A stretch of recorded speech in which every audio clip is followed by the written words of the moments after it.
दोस्तों आज हम जाने लगे हैं गल्फ के एक ऐसे मुल्क की सैर पे जिसका नाम सुनते ही अमीरी और अमीर शेखों की अय्याशियाँ जहन में आती हैं, क्योंकि यहाँ के शेखों का रहन सहन और अंदाज पूरी दुनिया में जाना जाता है। यहाँ पर रहने वाला तकरीबन हर एक आदमी या तो अरबपति है या करोड़पति। गुर्बत से तो उनका दूर दूर का कोई लेना देना ही नहीं है।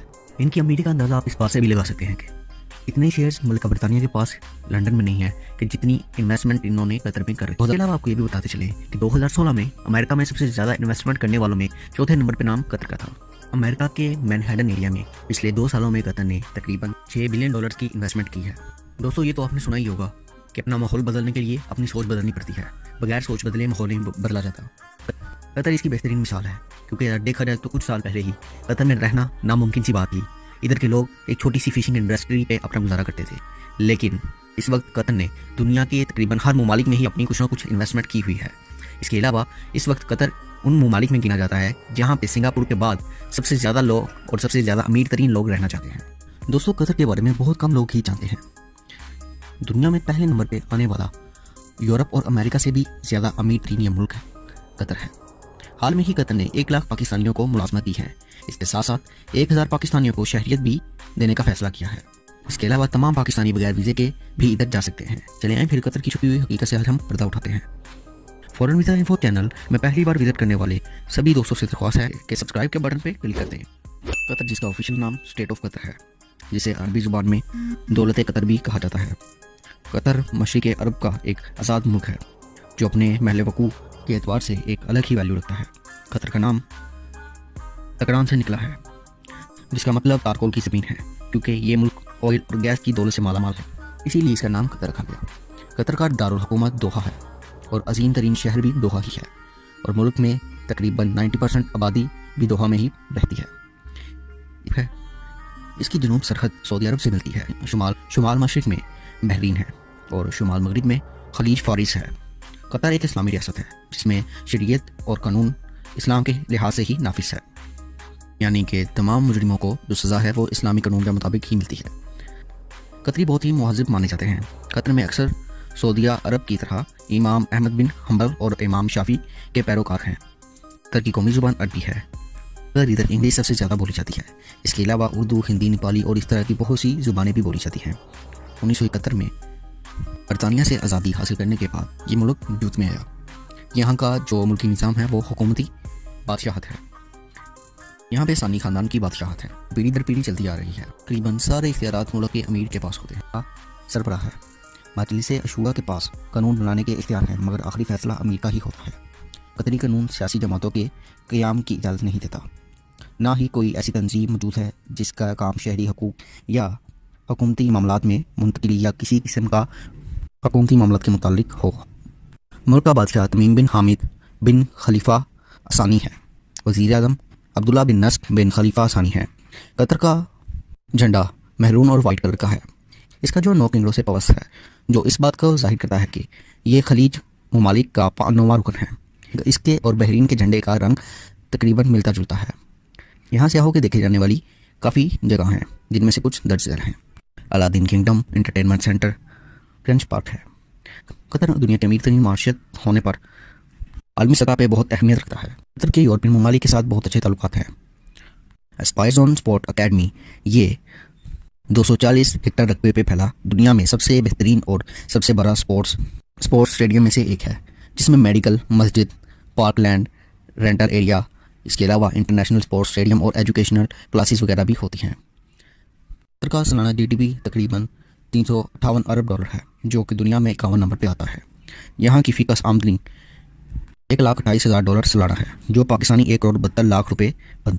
इसके साथ साथ दोस्तों ये दुनिया का सबसे बड़ा LNG एक्सपोर्ट करने वाला मुल्क है। ये सालाना $67 अरब की LNG एक्सपोर्ट करता है। इस मुल्क की अपनी 2 बड़ी एयरलाइंस हैं और 199 अपने जहाज़ हैं। कतर एयरवे दुनिया की नंबर 1 एयरलाइन मानी जाती है, जिसमें सालाना 2,92,53,000 और कुछ लोग सफ़र करते हैं। नाज़रीन, ये एक ऐसा मुल्क है जहाँ की आबादी सिर्फ 30 लाख है, इसीलिए यहाँ के लोगों ने इस चीज़ का काफ़ी फ़ायदा उठाया हुआ है, जिसकी वजह से इनके पास पैसों की कोई कमी नहीं है। क्या आप सोच सकते हैं एक इतनी कम आबादी वाला मुल्क फीफा वर्ल्ड कप को होस्ट कर सकता है? जी हाँ, जहाँ पे दुनिया के 32 टॉप के ममालिक हिस्सा लेते हैं। ऐसे में आप समझ सकते हैं यहाँ का माहौल कैसा होता होगा। करोड़ों फैंस यहाँ आते हैं, उनके लिए होटल्स, खाने पीने का इंतज़ाम और सियाहत की काफ़ी जो तैयारियाँ और इंतजाम है वो करना पड़ते हैं। इन कामों की वजह से काफ़ी मुल्क तो इस चीज़ के लिए एग्री ही नहीं करते। लेकिन कतर ने फीफा वर्ल्ड कप 2022 को होस्ट करने का टेंडर लिया है। कई वर्ल्ड क्लास स्टेडियम इधर बना दिए हैं। सो इसका माहौल काफ़ी कमाल का होने वाला है। अब सोचिए, कतर ने अपने पैसों के दम पर ही ये टेंडर हासिल किया है। दोस्तों, कतर में आपको जगह जगह पर स्पोर्ट्स कार दिखाई देंगी। यहाँ के लोग स्पोर्ट्स कार के बहुत शौकीन होते हैं, यहाँ तक कि ये अपने 18-19 साल के बच्चों को भी स्पोर्ट्स कार गिफ्ट करते हैं। यहाँ से भी आप इनकी दौलत का अंदाजा लगा सकते हैं कि इनके पास पैसों की कमी नहीं है। दोस्तों, सबसे अहम बात तो यह है कि कतर को सबसे ज़्यादा सेफेस्ट कंट्री भी माना जाता है। यहाँ क्राइम का नाम तो है ही नहीं।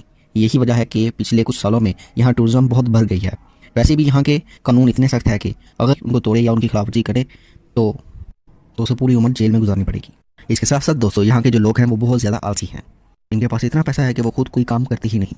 यहाँ के किसी भी छोटे से छोटे घर में भी अगर आप चले जाएं तो उधर भी काम करने वाले नौकर मिलेंगे आपको। सबसे ज़्यादा आपको पाकिस्तानी और बांग्लादेश के लोग यहाँ काम करते हुए नजर आएंगे।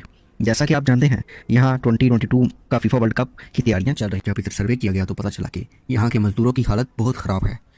सर्वे से पता चलता है कि पाकिस्तान, नेपाल, बांग्लादेश और कुछ दूसरे ममालिक के लोग इधर अपने सपने पूरे करने आए थे, मगर यहाँ मजदूरों के साथ कैदियों से भी बुरा सलूक किया जाता है। दोस्तों, कतर में दुनिया का तीसरा सबसे बड़ा कुदरती भंडार है। ये भी एक रीज़न है कि जिसकी वजह से इनके पास इतना पैसा आता है। बाकी पेट्रोल ने तो कमाल ही कर रखा है। यहाँ पे बर्गर पेट्रोल से ज़्यादा महंगा है।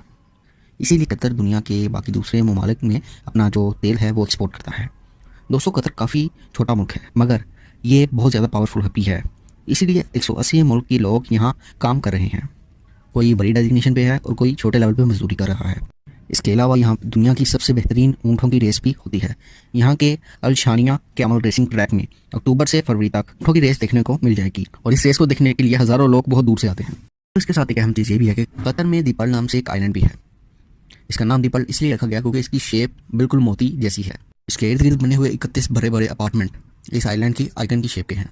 दोस्तों, कतर बेशक डेवलप्ड कंट्री है, मगर यहाँ की औरतों को पूरी तरह से आज़ादी हासिल नहीं है। यहाँ की औरतें आज भी इस्लामिक लिबास ही पहनती हैं। इनको किसी और किस्म का या यूरोपियन किस्म का लिबास पहनने की इजाज़त नहीं। यहाँ की एक अच्छी बात यह भी है कि यहाँ पे ना तो आपको मेडिकल पे पैसे खर्च करने पड़ेंगे और ना ही एजुकेशन पे। ये दोनों चीज़ें यहाँ पे फ्री हैं। इसके अलावा यहाँ पे इनकम टैक्स भी नहीं लिया जाता। यमन तेल से ही इतना कमा लेता है कि इन्हें किसी किस्म के इनकम टैक्स की ज़रूरत ही नहीं पड़ती, और जो बाकी के टैक्स है वो भी ना होने के बराबर ही है। कतरी रियाल पाकिस्तानी तकरीबन 48 रुपये के बराबर है। कतरी लोगों में दिखावा नाम की कोई चीज़ नहीं है। इसकी जो अहम वजह है वो ये है कि इधर सब के पास ही इतने पैसे हैं कि कोई किसी को दिखा ही नहीं सकता। कि दोस्तों, ये थी कतर के बारे में कुछ इंटरेस्टिंग इन्फॉर्मेशन। आपको कौन सी इन्फॉर्मेशन अच्छी लगी और इसके अलावा आप कुछ इन्फॉर्मेशन